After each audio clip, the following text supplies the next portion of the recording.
Las noticias en contexto con Adela Coriad. Bienvenidos. Hoy en Contexto vamos a conversar con el periodista deportivo que ya no es deportivo, sino que se volvió una voz de resistencia a través de sus redes y de todo su ejercicio en Miami con respecto a la situación de Nicaragua.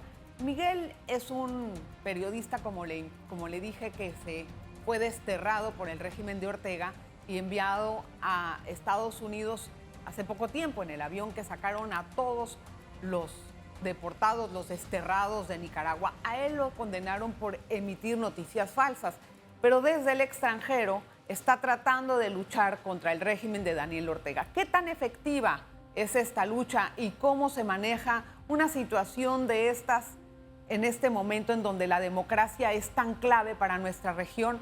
Por eso vamos a entrevistar hoy a nuestro invitado. Gracias, Miguel. Bienvenido a En Contexto.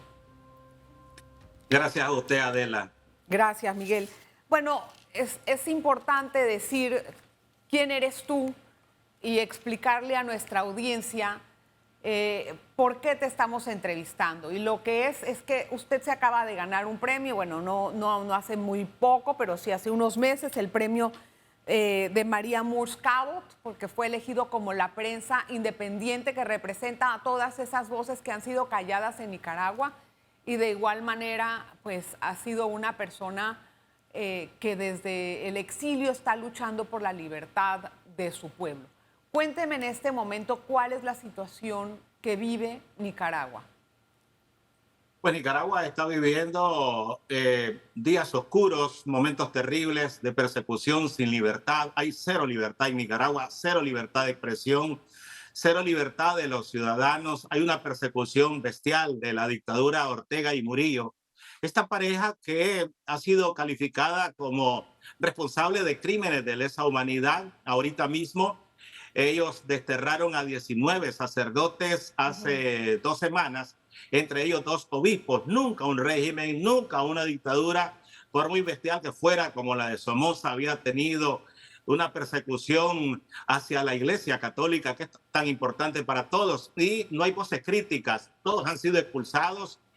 Yo vine en un avión hace casi un año, eso fue el 9 de febrero, ahorita estaremos cumpliendo un año de nuestro destierro, 222 presos políticos tuvimos en las cárceles de la dictadura. Yo estuve en una celda llamada El Chipote, que es una prisión terrible, en donde no teníamos ningún tipo de privilegios y nos habían borrado cualquier tipo de derecho. No tuvimos un proceso, no había un abogado que nos asistiera. Y también nuestras familias estuvimos desaparecidos por 3, 4 meses en determinado momento. No teníamos visitas familiares, pues estábamos prácticamente secuestrados por la dictadura, acusados de algunos crímenes que ellos inventaron. Por ejemplo, a mí, conspiración, me inventaron de que yo era responsable también de difundir, a mí no me acusaron de noticias falsas, pero sí de menoscabo, o sea que yo estaba proponiendo una invasión y una división de Nicaragua,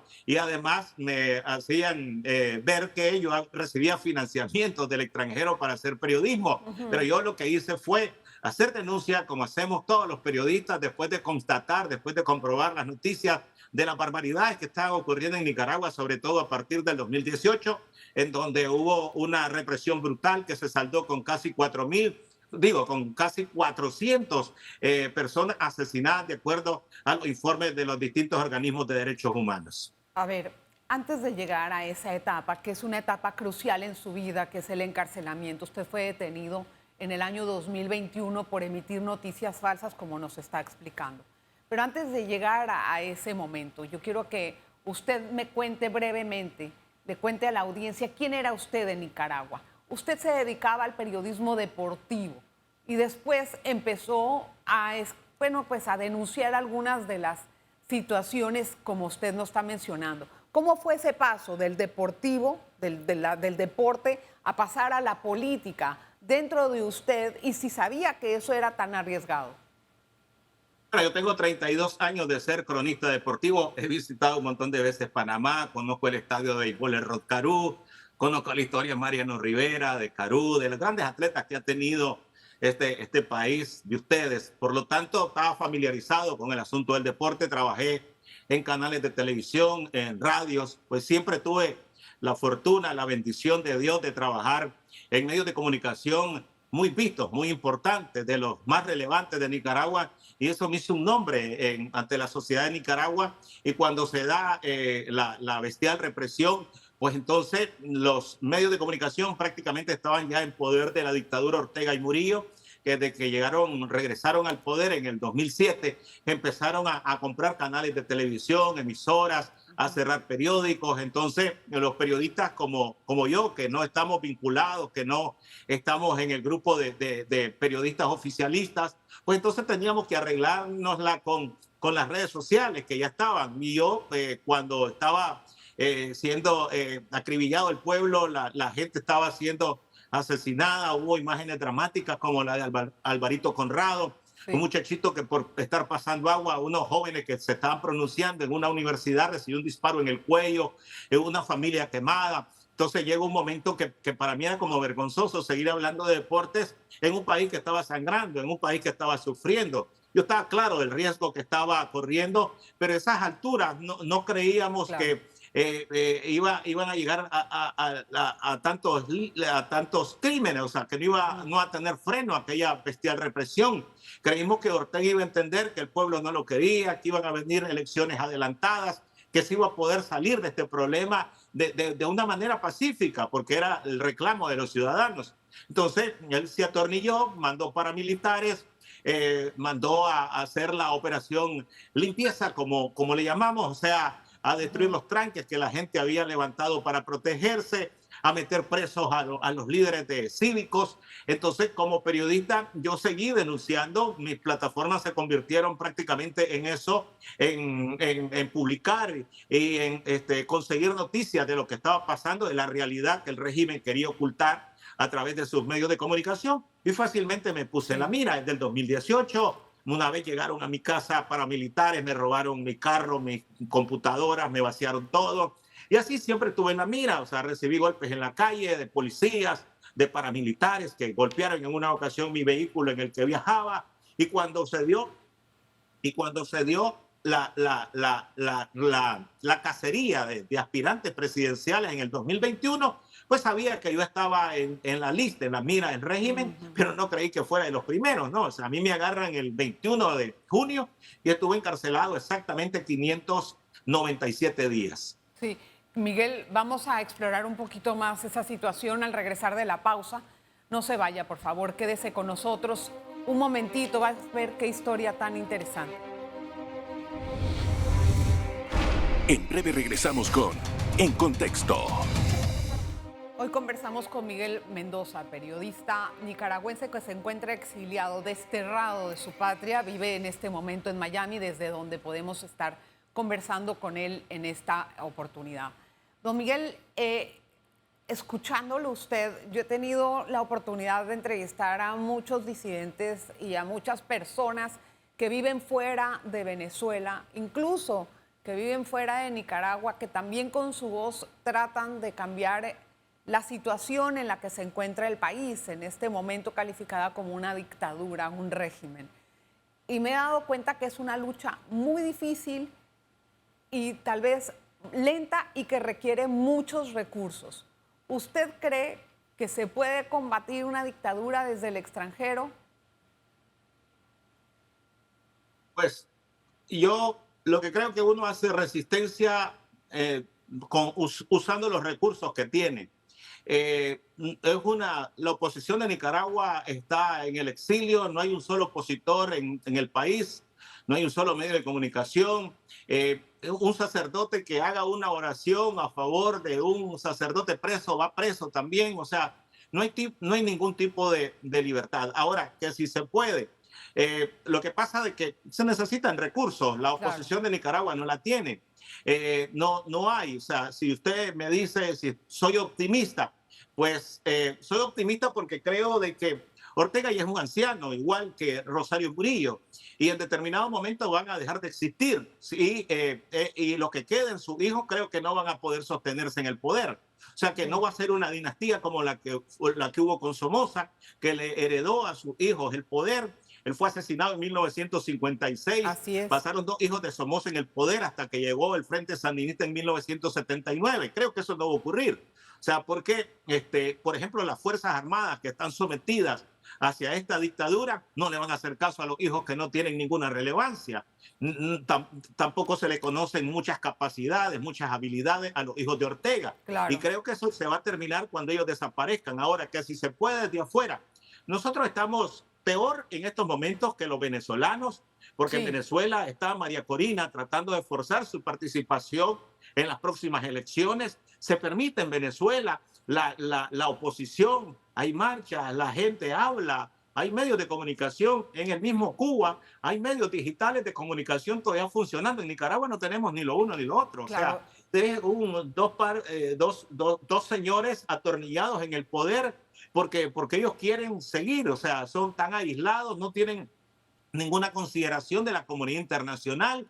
Los amigos de Ortega y Murillo son los mismos que hacen procedimientos que violan los derechos humanos como ellos. Venezuela, Irán, Rusia, los chinos, Cuba. Esos son los amigos de Daniel Ortega y Rosario Murillo. O sea, no hay una sola democracia que esté a favor de ellos. Y entonces, tarde o temprano, creo que se van a terminar. Ahora, que si se puede desde afuera, sin recursos no se puede. Y la oposición de Nicaragua es una oposición sin dinero. Exacto, y ahí es donde hay un detalle importantísimo, ¿no? En la estrategia que se puede emplear para poder cambiar algo, si es que se puede hacer, porque lo veo como un poco resignado a esperar a que el régimen desaparezca por naturaleza simple. Yo quería saber una cosa, don Miguel, ¿qué pasó con el obispo Isidro del Carmen? Quería saber si se sabe ya de su paradero en este momento, que fue detenido hace unas 2 o 3 semanas. ¿Me está hablando de Isidoro Mora? Sí. Sí, ellos fueron liberados. El obispo que pasó más tiempo, más de 500 días, era Rolando Álvarez, monseñor de la diócesis de Matagalpa. Él pasó más de 500 días preso. En diciembre metieron preso al obispo Isidoro Mora precisamente porque dijo que la conferencia episcopal estaba en oraciones por Monseñor Álvarez. Por eso lo metieron preso. Exacto. En el mes de diciembre la dictadura emprendió una cacería hacia sacerdotes. Eran 19, fueron desterrados hace un par de semanas. Ellos ya están en el Vaticano, incluso hace 2 días tuvieron una visita privada con el Santo Padre, Papa Francisco, y ellos ya están allá. En estos momentos no hay un solo sacerdote preso. Sí hay algunos religiosos que siguen siendo desterrados. Desde que ellos fueron desterrados, hay algunos sacerdotes a quienes que son extranjeros, les han quitado el permiso para seguir, los han expulsado a Nicaragua, y los sacerdotes que quedan están silenciados. La iglesia en Nicaragua está sometida, está silenciada, está siendo atacada por el régimen. Era una duda. Don Miguel, usted fue detenido en junio del 2021, y por lo que ya hemos hablado, pero pasó un año detenido hasta que fue su juicio. Cuando fue su juicio en 2022, usted fue condenado. Yo quiero que usted me narre internamente, un periodista, cómo se sintió cuando recibió esa sentencia y qué pasó por su mente en ese momento. Bueno, yo sabía que íbamos a ser condenados porque yo le decía a los interrogadores, a los carceleros de los Ortega, que mi caso era tan simple que un estudiante de primer año de Derecho lo ganaba en un país decente, con leyes, con democracia, pero que en mi situación, tratándose de Nicaragua, ni el mejor abogado del mundo me iba a sacar de allí. Claro. Entonces, la cosa es que eran delitos inventados. Yo simplemente por ejercer mi libertad como ciudadano, como periodista, como profesional de la investigación, es que me tuvieron detenido. A mí el juicio, me secuestran el 21 de junio del 2021. El juicio lo hacen el 8 de febrero del 2022. La sentencia me la dictan el 16 de febrero de 2022. Y pues yo sabía que iba a ser condenado. Yo les dije, me dieron 1 minuto nada más para hablar. O sea, imagínense que los testigos de mi caso eran los policías que me agarraron. No permitieron un testigo que fuera a hablar a favor mío. ni siquiera le permitieron a mi abogado llevar la computadora. O sea, aquello es prácticamente un circo. Eso no es un juicio normal como se conoce, como se Claro, hace no, se en otros entiende que países. es... Entonces, cuando me tocó hablar, dije que yo estaba allí por ser periodista y que me sentía orgulloso de ser periodista independiente de Nicaragua que había denunciado la represión. Y entonces yo sabía que vendía una condena, pero también sabía que tarde o temprano el régimen nos iba a sacar de la cárcel. No sabía cómo, ese era un misterio para todos nosotros, porque estábamos claros que todos los que estábamos allí éramos como una moneda de cambio para el régimen. Ahí habían candidatos aspirantes presidenciales, ahí habían Claro. líderes de la empresa privada, líderes campesinos, líderes estudiantes, habían periodistas, estaba como yo. Entonces, que tarde o temprano el régimen iba a tratar de negociar algo para liberarnos. Lo que no sabíamos era dónde, cómo, en qué forma se iba a dar Claro, todo pero aquello. Le cuento que de todos los que estábamos en el Chipote, falleció uno en la cárcel, que fue Hugo Torres, que fue comandante guerrillero de la Revolución, que participó en el operativo contra Somoza en 1974, que libera a Daniel Ortega. O sea, imagínense, alguien que participó en la liberación de Daniel Ortega murió en la cárcel. Ahí murió porque tenía cáncer y nunca lo sacaron de la prisión. Murió allí, pues, en el hospital de la policía, pero se agravó en el secuestro. Y hace unos días, el jueves, para ser exacto, falleció Mike Healy, que fue el último presidente de la Cámara de Empresarios del COSEP de Nicaragua. Murió precisamente en Panamá el jueves, víctima de un infarto, que son las consecuencias que se trae de la prisión. Y le voy a decir una cosa, don Miguel, la muerte del señor Mike fue lo que más me impactó para poderlo entrevistar a usted, porque él murió en un país que no es el suyo, por así decirlo, que lo acogió, pero no es el suyo. Y eso, hasta cierto punto, pensé, nunca pudo regresar a su casa. Y dije, voy a tratar de hacer un programa con alguien que pueda pintar ese panorama. Vamos a hacer una breve pausa y vamos a regresar con más ahorita en Contexto. Espero que esté disfrutando el programa. En breve regresamos con En Contexto. Hoy estamos conversando con Miguel Mendoza, un colega periodista y que está ahorita mismo exiliado, bueno, desterrado en Miami. Don Miguel, yo tengo una pregunta. De todas maneras, cuando lo condenaron como a 9 años de prisión, ¿no? Y usted pensó que ese era un tiempo mucho más largo en su vida. ¿Cómo tomó eso internamente? ¿Y cuál fue, si hubo, porque creo que no lo hubo, la interacción con los otros presos políticos dentro de prisión? Bueno, en primer lugar, cada uno de los que estuvimos ahí estábamos claros que era un compromiso el que teníamos con la sociedad.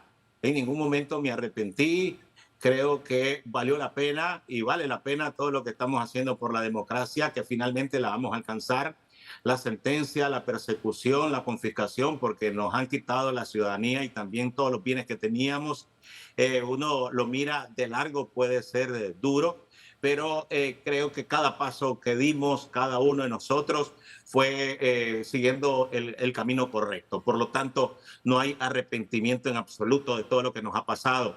Que si nosotros teníamos vínculos, no podíamos hablar con los presos de las otras celdas, solamente callados y despacio con los que estábamos compartiendo la celda. A mí me tuvieron 313 días, 10 meses en una celda de castigo. Después me pasaron al final en una celda más relajada. Ahí ya tuve con 2 o 3 presos a la vez y con ellos sí podíamos dialogar, hablar, pero con el resto no.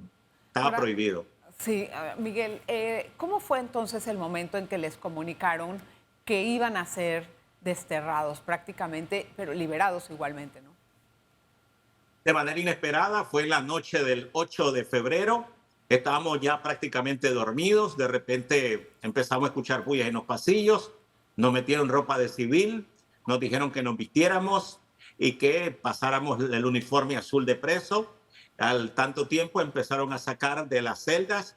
Nos metieron en una sola celda como a 15. Jamás habíamos estado compartiendo con tantos presos. Era un pasillo en el que habían 7 celdas grandes. Ahí estaban 10, 15 en cada celda. De ahí nos montaron en unos autobuses, nosotros ignorábamos, no sabíamos de qué se trataba, era en horas de la noche, era con antimotines, o sea, fuerzas antidisturbios, enmascarados, nos iban tratando mal en el autobús.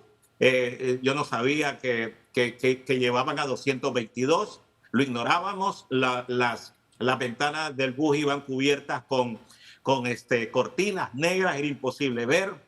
Arrancaron los buses, no sabíamos para dónde, especulábamos que si íbamos a la otra cárcel que se llama La Modelo, que queda cerca del aeropuerto, o que si nos iban a llevar a las fronteras. Al tanto tiempo estábamos estacionados en los terrenos de la Fuerza Aérea. Ahí nos dijeron que íbamos a firmar un papel autorizando nuestro viaje a Estados Unidos. Bajamos del bus y ya estábamos al pie de un inmenso avión que había llevado el gobierno de Estados Unidos para sacarnos a todos. Y ya nos dimos cuenta de qué se trataba, pero fue un viaje de mucha angustia. Algunos amigos presos también creían que hasta nos podían asesinar. Claro. Yo creí que nos iban a sacar primero por tierra a la frontera con Costa Rica, después creí que nos iban a sacar por helicóptero de la Fuerza Aérea. Nunca se imaginó que el viaje sería a Estados Unidos y desterrado. Sí. Pero fue un agridulce, ¿no? Porque claro, estamos saliendo de la prisión, se acaba el sufrimiento, pero con el mal sabor de boca que no vamos a regresar a nuestro país. Sí. Yo los pasos que di en la escalinata del avión fue lento porque sabía que me estaba despidiendo no sé por cuánto tiempo de mi tierra, de mi país. ¿Y su familia, don Miguel, las familias de todos, cómo llegaron después? Mi familia se reunió conmigo a los 3 meses a través del parol humanitario aprobado por el gobierno de Estados Unidos, en donde uno consigue un sponsor, un patrocinador para que traiga a su familia. Yo tengo a Marnie, que es mi esposa, y tengo a mi hija.